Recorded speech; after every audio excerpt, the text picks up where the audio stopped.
Well, everyone, it's time for us to go and take a look at the Google Pixel 10 and compare it against the Google Pixel 8 and see which particular phone is the better one for you. Now, here's the thing. In almost every single way you can imagine, the Google Pixel 10 is probably going to be a better phone than the Google Pixel 8. But how much better of a phone is the Google Pixel 10 is the main question, right? So when we're taking a look at these types of devices, number one, the big thing to remember is that if you do want to go through and pick up either one of these particular devices, links will be down in the description below. You can get that from there and you can help support the channel at the exact same time. Now, starting off with the outside of both these particular devices. The Google Pixel 8 came out first in 2023, and this type of device for the most part, it still is like a very beautiful, good device. It's going to be giving you a 6.2-inch OLED display. So this type of panel for the most part, I think is still a very good looking panel and a very good looking phone for sure. It's going to be giving you a 2000 nits of peak brightness display,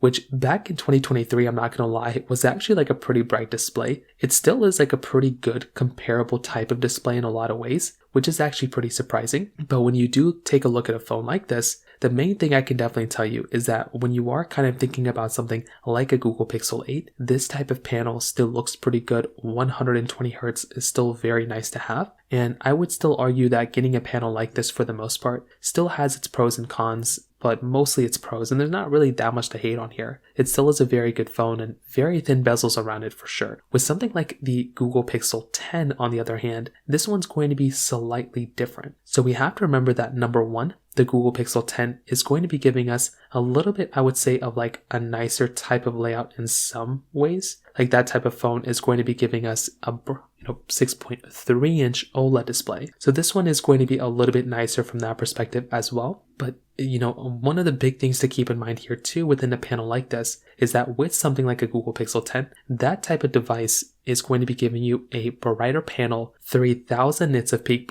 brightness, and it's going to be 120 Hertz as well. So same refresh rate, but you are getting 1000 more nits of peak brightness inside of the Google Pixel 10 compared to the Google Pixel 8. Is it a massive difference? Honestly, I'm not really too sure, but it is kind of, there's some overlap here for sure. There's some good things going on between them, but I'd probably tell you that if you're looking at both, the Google Pixel 10 is probably going to be a little bit of like a better type of panel than something like a Google Pixel 8. But still to this day, I think the Pixel 8 still looks and feels like a very, very good type of device when it comes down to it from that side. Both are going to be giving you USB Type-C ports on the bottom. On the back side, both are giving you glass bags. So I think that right there is another really cool thing to basically have by going through and getting these glass bags. I think, that is kind of a nice thing going on here too. That you are getting a dual camera setup on the Pixel 8, whereas on the Pixel 10, you're getting a triple camera setup. So I think that right there is another cool kind of takeaway, getting that type of layout there. That is a really nice thing. But beyond that, there's not really too much else to kind of keep in mind here, right? Like they both have wireless charging, reverse wireless charging, and there definitely is a lot of overlap here when it kind of comes down to both these types of phones. So that right there, I will tell you, it is a nice thing and it is a nice takeaway for both these types of devices. But at the same time, I don't know if either one of these phones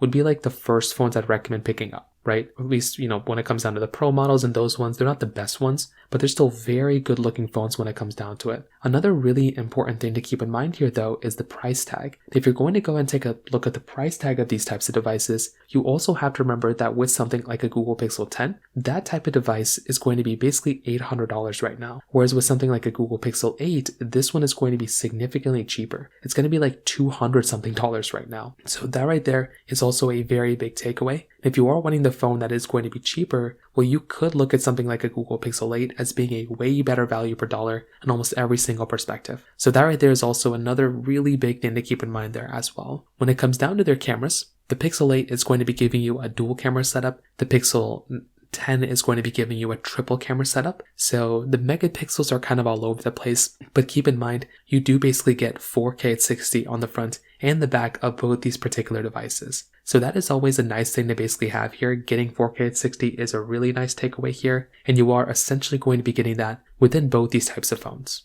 So I do appreciate getting that type of layout here within these types of panels as well. And like I said before, that is a nice thing to basically have here within a device and within a setup like this too. So again, kind of keep that in mind. It just depends on how you're going to kind of take a look at it. But like I said before, I do appreciate buying phones like this that are going to be giving me like pretty nice types of layouts. And both of these phones are going to be giving us a pretty good type of camera when it comes down to it. But the Pixel 10 is probably, as you can tell, it's definitely going to be the better one in almost every single way. Now, when it comes down to software longevity, this is also another key thing to keep in mind here as well. If you're taking a look at both these types of phones, the Google Pixel 10 is probably going to be the phone that's going to be lasting for a longer period of time, right? So both the Google Pixel 8 and the Google Pixel 10, they're still going to be lasting for many, many years now. And it's not like one device is going to be lasting for a way longer period of time than the other one, but the Pixel 10 has a higher likelihood of lasting for like a couple of more years, probably like another 2 years on top of something like a Google Pixel,